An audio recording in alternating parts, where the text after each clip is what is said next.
So I wanted to just make a video to show what the NewSouth Performance boost gauge looks like in the vent pod in a Mark 6 GTI.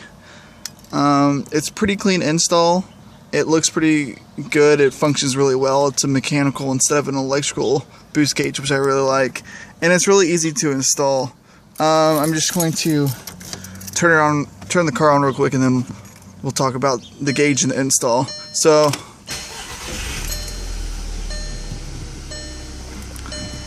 it's real responsive, it's real clean, it faces towards you when you're driving. You can see that there's no lag with it. It works really well. You can't see it now, but it does light up with your lights because you do wire into the boost gauge. So install is really simple. All you got to do is pop this off, which is the cover over on the side, and you just stick something under here and just kind of pop it off, and all your fuses are under there. And that gives you the access to the back of the vent, and you can just put your hand under there and kind of pop the vent out. You disassemble the vent, put the new vent pod in there. You have to drill a hole in the side of the vent. It's a 3/8 inch hole, I think. It's real easy, and just so the wires can go through. Put everything in. You can put the vent back in. You're also going to have to take this light switch out to get to the wiring harness, which is just pushing in, twisting, and pulling out, and you get to the wiring harness. The NewSouth kit comes with these clips for the wires, which makes wiring up the gauge really easy. You just put that back in, twist it, and it's back in. The hardest part of this was actually running the vacuum hose. But when you go under the hood, all you have to do is actually take the cover off, and then I bought the boost hose from them, which is just a replacement hose. So when you take the cover off, it just pops off.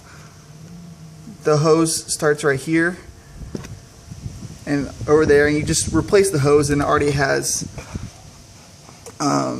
this little attachment for your vacuum hose. And then you just have to take your battery box out, because the hose runs all the way back, and you send it through the firewall with the wiring gauge or the wiring harness. And that's actually the hardest part, is getting it through there and then running it back up to the vent, because of course when you're under the dash and you're trying to run it all the way up here, it makes it a little difficult. Using a hanger and taping the hose to the hanger will make it a little easier.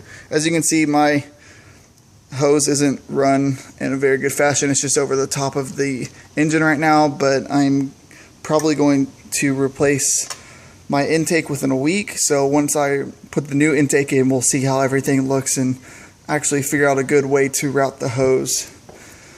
So the install was really easy. It didn't take very long. The only thing you have to watch out for is making sure that the vacuum hose is not kinked.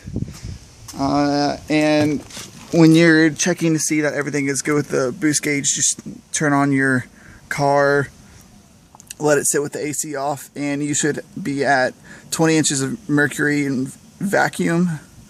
And that's how you know it's working right. Then you can test the lights to make sure it goes on and off with the lights. As far as airflow through the vent, air still does flow, but of course it just flows out straight, and you cannot point it towards you.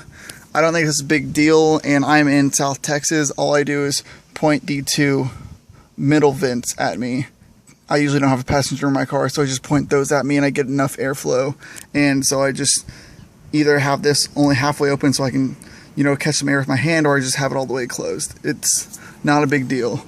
I just didn't want something that was intrusive on my other gauges.